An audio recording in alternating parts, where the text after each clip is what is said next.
Nami is an absolute fan favorite in the world of One Piece, and in the One Piece trading card game, her alternate art in the first set is currently $400 USD. Now, I've heard rumors that it was more than this a couple months ago, but as we approach the English release, the prices are starting to fall, and of course, once people start getting their hands on the English boxes and starts opening up product, then of course the prices will fall even more so. But the reason why I bring this up is because Nami, being a fan favorite, obviously a waifu of many, she fetches a pretty... One thing that I would like to bring to the attention of everybody watching is that pretty much every single SR in set 1 got an alternate art. Yes, literally every single one, minus the starter decks, because, you know, I'm separating that from set 1, like the actual box set. Every single SR had an alternate art. Now, if we take a look at the new Nami, yes, the new Nami that was just revealed today, she is an SR, and this is her regular art. But if things hold true, I'm assuming that we are also going to get an alternate art for her as well. And with that being said, whatever that alternate art may be, I believe that that is going to be a chase card for collectors and waifu enjoyers alike.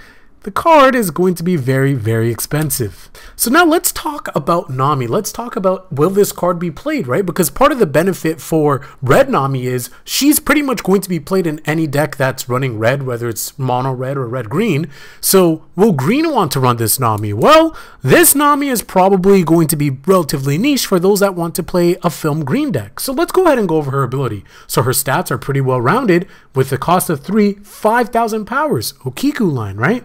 Now, if we take a look at the ability on play and also when attacking for 1 Dawn, look at the top 3 cards of your deck, reveal 1 film type card other than Nami, and add it to your hand. So you're going to get a ton of advantage. You're going to be able to do this when she first hits the board, and every single time that you swing with her, you're going to be able to activate this ability again. This is going to be a card that's going to allow you to generate a ton of advantage.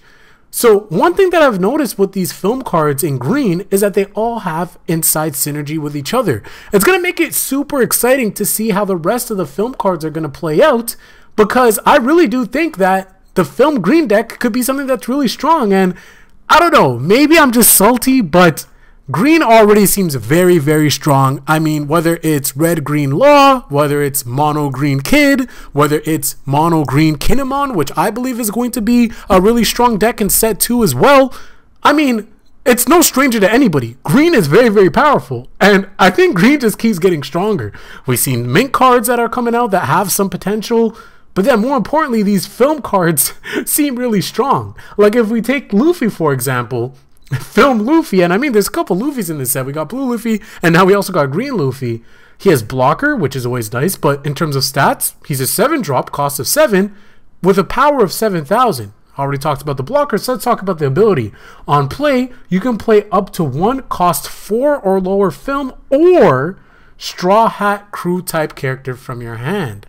This means that he's going to have playability in the film green deck if you decide to build that, but also he could be potentially played in red-green Luffy, for example, right? If you think of red-green Luffy, and say you want to play Rush Zoro, well, English is hard, but I do this all in one take.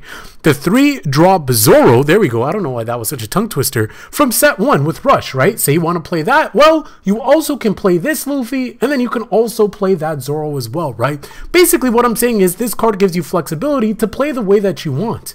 I definitely think that film green deck could be something that people are going to play. Now, will it be extremely meta? That's yet to be seen, because we still have a bunch of other film cards to be shown. And if the previews show anything just from the promotional art for One Piece in general, for film red, we still have other characters. So far, we've gotten Nico Robin. We've also gotten Brook as well.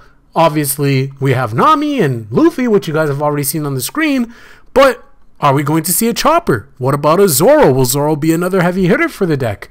I don't know. There's going to be other characters that can potentially be in green film that can be really good and make this deck meta. And green already has some really, really good cards that we've already talked about that can also push it over the top as well in terms of support. So I'm curious, what are your guys' thoughts? Are you guys excited to play green film? Are you excited to see the rest of the reveals and see if this deck can potentially be meta just off the effects that we've seen thus far? Do you think that it's going to be a nice niche playstyle, something that's going to be for fun, not really meta, but something that's going to be fun to play? And lastly, what are your thoughts on Nami potentially having an alt art SR? Is it going to be a chase card for you? Is it going to be something that you want to get? Do you think it's going to be really expensive? I would love to hear your thoughts in the comment section below. And with that being said, I hope you guys all have an absolutely amazing day. And oh, don't forget to like this video, subscribe, share with a friend, because if you don't, then hey man, I'm Blackbeard TCG. I'm going to have to yoink your devil fruit, alright? And I don't want to do that. So go ahead and do those 3 things, and I'll catch you guys on the next video. Peace.